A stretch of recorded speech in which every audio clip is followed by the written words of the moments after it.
ఎన్నో విషయాలు రెగ్యులర్‌గా మాట్లాడుతూనే ఉంటారు విశ్వమోహన్ బాబు గారు. చక్కటి స్మైల్‌తో మాట్లాడతారు. చాలా యాక్టివ్‌గా మాట్లాడతారు. అండ్ మనందరికీ కూడా అఫర్మేషన్స్ ఇస్తూ ఉన్నారు.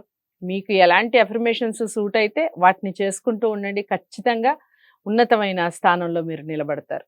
ఇక మీకేమైనా డౌట్స్ ఉంటే కామెంట్ బాక్స్‌లో తెలియచేయండి. ఒక మంచి క్వెషన్ అడగబోతున్నాను. వీడియోని స్కిప్ చేయకుండా చూడండి. నమస్కారం. నమస్తే అండి. సో సంపద అనేది మెయిన్ టార్గెట్ మీరు Yes. చెప్పే ప్రతి వీడియోలో అన్ని కూడా. డబ్బు సర్వ సంపదలు అసలు ఈ సృష్టిలో ఉన్నటువంటి అన్ని సంపదలు మనకి రావాలి అంటే ఎలాంటి అఫర్మేషన్స్ తీసుకోవాలి, ఏం చేయాలి, ఎన్ని రోజులు చేయాలి? ఎస్ వెరీ గుడ్ మంచి క్వశ్చన్. ఎన్ని రోజులు అనేది పక్కన పెట్టండి.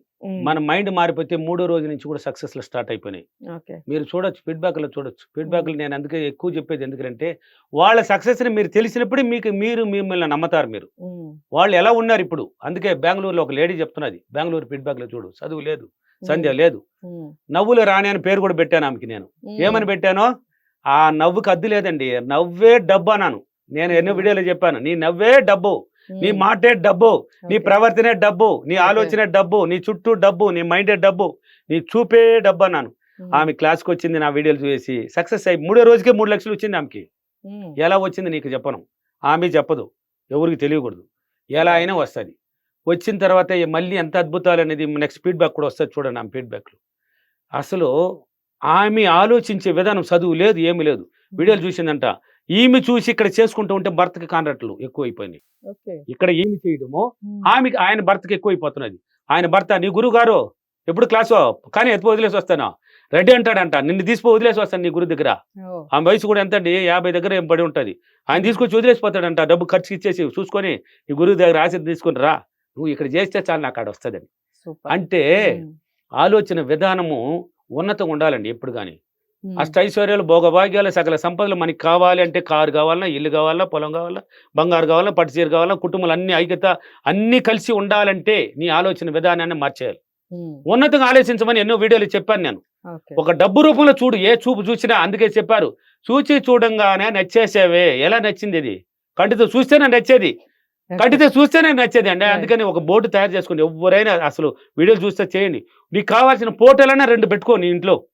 ఒక కారు కావాలన్నా, ఒక ఇల్లు కావాలన్నా, ఒక పొలం కావాలన్నా, ఏమేమి కావాలి అట్లా దాంట్లో మధ్యలో నువ్వు ఉన్నట్టు ఒకటి తగిలించుకొని చూస్తానే ఉండు. డైలీ చూస్తానే ఉండు, అది వచ్చినట్టు చెప్తానే ఉండు. నాకు వచ్చేసింది, నేను కారులో పోయినాను విశ్వానికి, కృతజ్ఞతలు.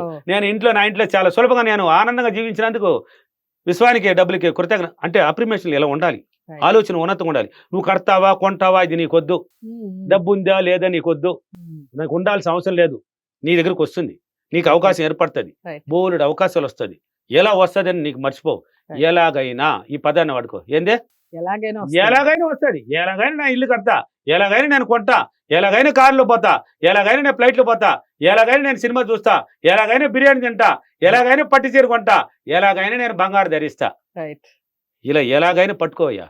ఎలా అనేది నీకొద్దు, నాకు ఇలాగనే కావాలి. ఒక లేడీ నాకు అన్నది, సార్ మ్యారేజ్ కావాలి, ఏమ్మా డబ్బు ఉన్నవాడు అన్నీ ఉన్నవాడు దొరికితే పెళ్లి చేసుకుంటావంటే నాకు అలా వద్దు సార్, నేనే డబ్బు సంపాదించాలి. ఇప్పుడు ఆ మ్యారేజ్ రెడీగా ఉంది, నువ్వు సంపాదిస్తే ఓకే, నువ్వు సంపాదించి నువ్వు బయట పాస్కి వచ్చి సంపాదించిన తర్వాత లక్షలు కోట్లు పోయే లోపల నీకు వయసు పెరిగిపోతుందా? ఇప్పుడు ఉన్నవాడు ఒకటి దొరికినాడు నీకు. ఎలాగైనా అని పదం చెప్పాను నాకు లేదా? ఎలాగైతే నీకెందుకు, నీకు కావాల్సిన లగ్జరీ లైఫ్ కావాలని ఆశపడుతున్నది, రెడీగా చూపిస్తున్నది. ఆడ తీసుకోవచ్చు కదా, వద్దంట. ఆమె సంపాదించి పెళ్లి చేసుకోవాలంట. అంత లోపల మారిపోతుంది. మళ్ళీ భర్త, నువ్వు అనుకున్న భర్త దొరకడం కష్టంగా ఉంటుంది. అంటే అప్పుడు కూడా దొరుకుతుంది, కష్టమైన ఏంలే, కానీ నువ్వు మైండ్ పాజిటివ్గా ఉన్నప్పుడు అది కూడా జరిగేది. కాబట్టి డైలీ ఆలోచన ఇలా ఉండాలి, ఉన్నతంగా పెట్టాలి. లేదు, కాదు, అవ్వదు, వద్దు, ఇష్టం లేదు, ఈ మాటలు మర్చిపోండి. అవుతుందండి, ఏదైనా అవుతుంది. ఇప్పుడు ఎగ్జాంపుల్కి చెప్తాను ఏనండి.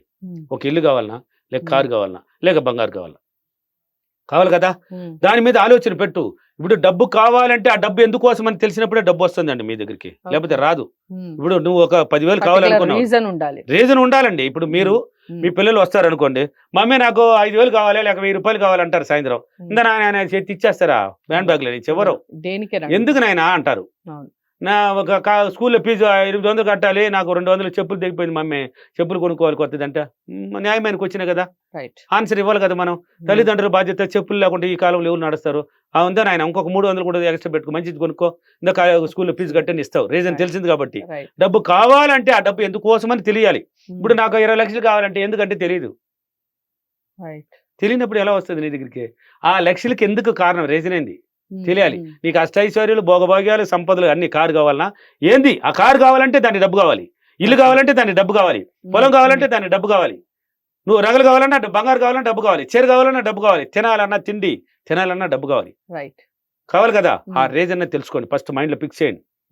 డబ్బు కావాలంటే ఆ డబ్బు ఎందుకోసం? ఈ సంపద అంటే ఏందో కాదు, ఈ కారు, బంగ్లా, ఇల్లు, ఇవన్నీ సంపదలే. ఇవన్నీ మనకి కావాలంటే ఒక్కొక్క దాన్ని పట్టుకొని పీకిలాడు, ఒక 1 by 1 పట్టుకో, రైట్. 1 by 1 పట్టుకొని డ్రీమ్ చెయ్యి, విజువలైజేషన్ చెయ్యి, వీలైతే కొంచెం అప్రిమేషన్ చెయ్యి. కానీ ఇవన్నీ చేసినా కానీ కృతజ్ఞత భావం మర్చిపోకూడదని చెప్పాను. మొదటి స్థానం దానికి ఉంది, మొదటి స్థానం అండి దానికి. నువ్వు కృతజ్ఞత భావం ఎంత పలకతావో నీకు తెలియకుండానే నీ మైండ్ పాజిటివ్ వస్తుంది, నీకు తెలియకుండానే వస్తుంది. ఇవ్వగలిగే గుణాన్ని కొంచెం పట్టించుకో, వీలైనప్పుడు నీ దగ్గర ఉన్నదాన్ని ₹1 పేదవాడికి ఇచ్చుకో. అంటే పేదవాడికే అని కాదు, అప్పుడప్పుడు గోవుకి హెల్ప్ చేయడం, ఒక గోవుకి ఏదైనా పెట్టడం, ఇలా ఒక కష్టాలు ఉన్నవాడికి ఇవ్వడం. అంటే ఆకర్షించకూడదు. మళ్ళీ అక్కడ నువ్వు ఆకర్షించాల్సింది ఏంది? కారు, ఇల్లు, బంగారు, డబ్బులు, పొలము, నీకేం కావాలని ఇలా దీన్ని మాత్రం మైండ్లో పెట్టు. ఇక్కడ ఏం చేస్తున్నావు అని మర్చిపోవాలి. ఇచ్చేసిన పేదవాడికి ఇచ్చేసి గమ్మని పోతా ఉండాల్సిందే, మళ్ళీ వాడు గుర్తు కూడా రాకూడదు నీకు, మళ్ళీ పేదరికంలో కూరుకెళ్తావు. అలా పెట్టకూడదు. కాబట్టి ఎంత వీలైతే అంత ఇలాగన ప్రతిరోజు ఆలోచనలు పెట్టినప్పుడే అది పొందగలుగుతావు, సంపదలు నీ దగ్గరికి వస్తుంది. నువ్వు అన్ని నీ ఇంట్లోకి వస్తుందండి. నువ్వే కొనబోయేది ఎవరో కాదు, నువ్వే. నీకు అవకాశం వస్తుంది, నువ్వే తెస్తావు. ఇదంతా ఎలా జరిగింది? నీ ఆలోచన ద్వారా జరిగింది. ఆలోచన. అందుకే చెప్పాను ఇంతకు ముందు కూడా, మిమ్మల్ని క్వశ్చన్ అడిగాను. మీరు ఇప్పుడు నేరుగా ఇంటికి వెళ్ళాలి అనుకుంటేనే మీరు ఇంటికి పోతారు. లేదు నేను ఇక్కడ స్టూడియో అయిన తర్వాత నేను నా ఫ్రెండ్స్ తో కూడా పోయి జాలీగా సినిమా చూసి బిర్యానీ బాగా ముక్కలు కాడి తినేసి హ్యాపీగా ఇంటికి వెళ్ళాలి అనుకుంటే అలాగనే వెళ్తాది. వెళ్తారా లేదా? ఫ్రెండ్స్ కలుస్తారు, హ్యాపీగా సినిమా చూస్తారు, బిర్యానీ ముక్కలు కాడి తినేసి ఇంట్లో హ్యాపీగా పోయి ఇంట్లో ఏదో ఒక అబద్ధం చెప్పాలని, నిజం చెప్పాలని, ఏదో ఒకటి నిజం. కరెక్ట్ అయిన భర్త అయితే నిజమే చెప్తారు, కొంచెం అక్కడ నెగిటివ్ థాట్స్ అయిన భర్త అయితే ఆయన నమ్మించలేము కాబట్టి కొంచెం అబద్ధం చెప్పుకొని నమ్మించుకోవాలి, చెప్పేసి హ్యాపీగా వెళ్తారు. ఇదంతా కారణం ఎవరు? నువ్వు అనుకున్నావు కాబట్టి జరిగింది. ఇలా అనుకుంటే సంపదలు జరుగుతుందండి. సో సంపదలు, సర్వ సంపదలు రావాలంటే అఫర్మేషన్ చెప్పండి. నేను ప్రతిరోజు నా ఆలోచనలే డబ్బు రూపంలో ఆలోచించి, కారు, ఇల్లు, బంగ్లా దీనిపైన ఆలోచించి నేను ఉన్నతంగా ఆ సంపదలు పొందినందుకు డబ్బులకి, విశ్వానికి చాలా చాలా కృతజ్ఞతలు. Thank you universe, thank you money. So అదండి, thank you universe, thank you money. చాలా వరకు సర్వ సంపదలు రావాలి అంటే ఏంటి అనేది చాలా క్లారిటీగా చెప్పారు. మరి మీరు పాటిస్తున్నారా? ఎంతవరకు పాటిస్తున్నారు? ఎలా అనిపించింది వీడియో? ఇవన్నీ కూడా కామెంట్ బాక్స్లో తెలియజేస్తూ, తప్పకుండా విశ్వమోహన్ బాబు గారిని కలవాలి అనుకుంటే స్క్రీన్ మీద కనపడే నెంబర్కి కాల్ చేయండి. వీడియోని లైక్ చేసి షేర్ చేయండి, ఛానల్ని సబ్స్క్రైబ్ చేసుకోండి. మరో వీడియోతో మళ్ళీ కలుద్దాం. నమస్తే.